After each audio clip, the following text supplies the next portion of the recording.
मनुष्य का शरीर गुरु नहीं होता है।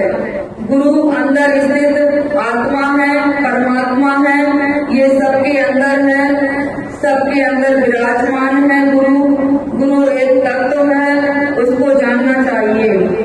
सबके अंदर है गुरु।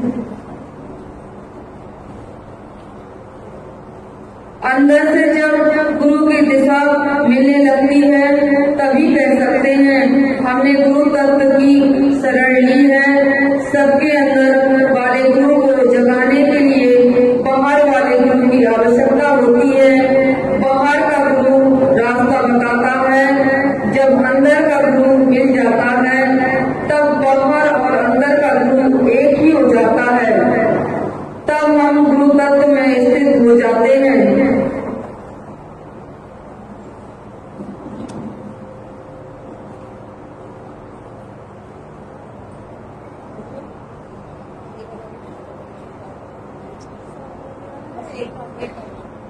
बाहर वाला गुरु कोई भी है, उसमें जो हमारी श्रद्धा है वह महत्वपूर्ण है।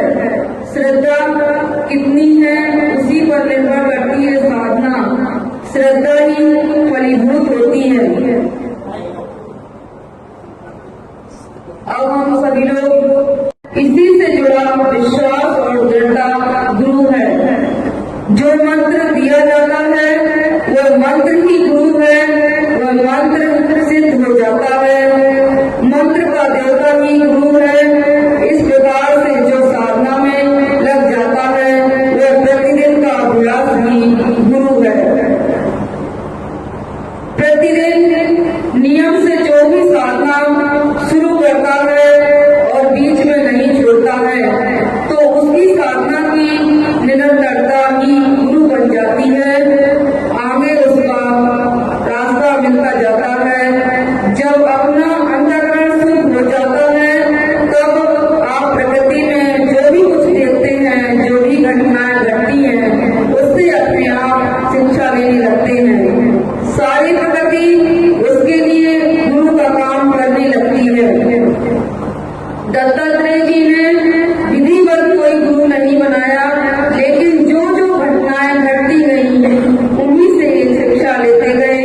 एक दिन अंतःकरण में वह प्रकाश उदय हो गया जिसे गुरु तत्व कहते हैं। जब तक अपने अंदर अहंकार होता है तब तक अपना कोई गुरु नहीं है। जैसे जैसे अहंकार गलित होता जाता है उसी क्रम से गुरु तत्व प्रकट होने लगता है। अपने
निकला है। 10 मिनट में हम 5 मिनट केवल जाप के लिए कहते हैं। 5 मिनट जाप करते समय और कुछ भी नहीं सोचना है, केवल मंत्र ही जपना है। सबसे सरल छोटे मंत्र हैं। इस प्रकार 5 मिनट शांत भाव से बैठ जाना है। जो भी भाव विचार संकल्प अंदर आए वह हटाते जाना है। केवल 5 मिनट का अभ्यास है। 5 मिनट का अभ्यास प्रतिदिन करना है। इससे आगे रास्ता खुलने लगेगा। आज से इस प्रकार शुरू कर दिया जाए तो अच्छा रहेगा। भगवान श्री कृष्ण भगवान शिव के मंत्र हैं। जब भगवान शिव से किसी ने पूछा कि आपको सबसे अधिक प्रिय कौन है, क्यों है, तो उनका उत्तर सुनिए। सत्य, शौच, सरलता, त्याग, तपस्या, नियम और वाणी से मेरी आराधना जैसे श्री कृष्ण ने की है वैसे किसी ने नहीं की है। इसलिए मुझे श्री कृष्ण ही परम प्रिय हैं। जब यदुवंश कृष्ण अवतारा होए है सकल दुखारा।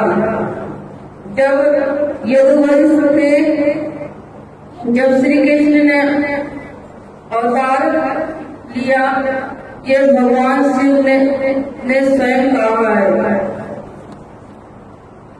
सबको इसी भाव से इसी प्रकार अपनी साधना करनी है। वाणी बोल रहे हैं तो समझो ये साधना है। क्या बोलना है, क्या नहीं बोलना है, जितना सरल होता जाएगा उतना ही सत्य के निकट चला जाएगा। ये सब बातें इसलिए कही जा रही हैं ताकि कोई भ्रम न रहे। हमें अपना उद्धार स्वयं ही करना है। इंतजार नहीं करना है कोई आएगा तब हमारा उद्धार करेगा। हम स्वयं ही अपने मित्र हैं और स्वयं ही अपने शत्रु हैं। यदि हम अपने उद्धार के काम में नहीं लगे और उल्टे कामों में लगे हैं तो हम ही अपने स्वयं बड़े शत्रु हैं। यदि उद्धार के काम में लगे हैं हम ही अपने मित्र हैं। आज से ही अपने उद्धार के लिए कर्म करना है। जब अपने उद्धार के लिए कोई कर्म करते हैं उस कर्म में दूसरे का भला छिपा होता है। अपना उद्धार का काम समाज और लोग के भले के लिए ही होने लगता है। आप में अच्छे अच्छे काम ही करने होते हैं, वही समाज के लिए भले काम बन जाते हैं। जो अपना उद्धार करता